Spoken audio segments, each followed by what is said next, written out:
এই ফ্যাসিস্টদের সমর্থক কিছু ব্যবসায়ী গোষ্ঠী তারা টাকা লুটপাট করেছেন, টাকা পাচার করেছেন। কিন্তু তাদের যে সমস্ত প্রতিষ্ঠান গড়েছিল সেখানে হাজার হাজার শ্রমিক কর্মরত ছিল, কিন্তু সেই শ্রমিকদের ছাঁটাই করে বন্ধ করে দিয়েছে মিল কারখানাগুলো। আমার মনে হয় যে সেটা অন্তর্বর্তীকালীন সরকারের এই জিনিসটা করা ঠিক হয়নি, কারণ ওগুলোকে বাঁচানো দরকার ছিল। আপনি সেখানে প্রশাসক নিয়োগ করতেন, আপনি সেখানে দক্ষ মানুষদেরকে ব্যবস্থাপনা তৈরি করতেন। আর যে সমস্ত মালিকরা, ওই সমস্ত প্রতিষ্ঠানের মালিক যারা অন্যায় করেছে, যারা টাকা পাচার করেছে, যারা হাত মিলিয়েছে এবং সরকারকে টিকিয়ে রাখার জন্য নানা মন্ত্রণা দিয়েছে, তাদের বিচার করুন, তাদেরকে বিচার করতে হবে। কিন্তু তাদের ফেলে রাখা প্রতিষ্ঠানগুলো, সেখানে শুধুমাত্র সাধারণ শ্রমিক থেকে শুরু করে একেবারে শিক্ষিত বেকার ইঞ্জিনিয়ার এবং মানে একেবারে গ্র্যাজুয়েট ইঞ্জিনিয়ার থেকে শুরু করে খুবই মেধাবী ছেলেরা পর্যন্ত সব বেকার হয়ে যাচ্ছে। তো এইটা তো আমার মনে হয় যে সরকারের ভুল নীতি। আপনি প্রতিষ্ঠান টিকিয়ে রাখবেন, প্রয়োজনে সেখানে দক্ষ ম্যানেজমেন্ট সেখানে দেবেন, দিয়ে সেই প্রতিষ্ঠানগুলো টিকে থাকে, যাতে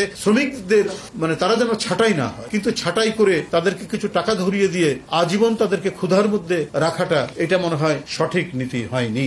আমরা যখন কোনো হরতাল কর্মসূচি দিয়েছি বা কোন কর্মসূচি দিয়েছি, সেখানে সরকার পরিকল্পিতভাবে নাশকতা তৈরি করে নিজেদের লোক দিয়ে, যেটার প্রমাণ, তথ্য প্রমাণ আমরা বারবার আপনাদের সামনে তুলে ধরেছি, যে কত ধরনের আয়নাঘর, কত ধরনের গুম খুনের কত কর্মসূচি সেই কায়েমি স্বার্থবাদী সরকার করে, কিন্তু তো শেষ রক্ষা হয় না। এই যে শেষ রক্ষা হয় না যে ইতিহাস, সেই ইতিহাসটুকু ওরা ভুলে যায়, এবং ভুলে যায় বলে বারবার রিপিট করে, বারবার এর পুনরাবৃত্তি হয়। এবং সেই পুনরাবৃত্তি আমরা এখানেও দেখেছি, এবং সেই পুনরাবৃত্তির জোরেই আমরা দেখেছি ইতিহাসে যে স্বৈরাচারের যে পতন হয়, সেই পতনও আমরা লক্ষ্য করেছি। সেই জন্য আমি বলেছি যে ঊনবিংশ শতাব্দীর হে মার্কেটে শ্রমিকদের যে আন্দোলন এবং আমাদের এখানে বৈষম্য বিরোধী যে আন্দোলন হয়েছে দুনিয়া কাঁপানো, যে এটার মধ্যে চরিত্র এবং বৈশিষ্ট্যের মধ্যে কোনো আমরা পার্থক্য দেখিনি, বরং প্রায় সমগোত্রীয়। আগামীকাল বৃহস্পতিবার 1 মে ঐতিহাসিক মহান মে দিবস, বিশ্ব স্বীকৃত আন্তর্জাতিক শ্রমিক দিবস।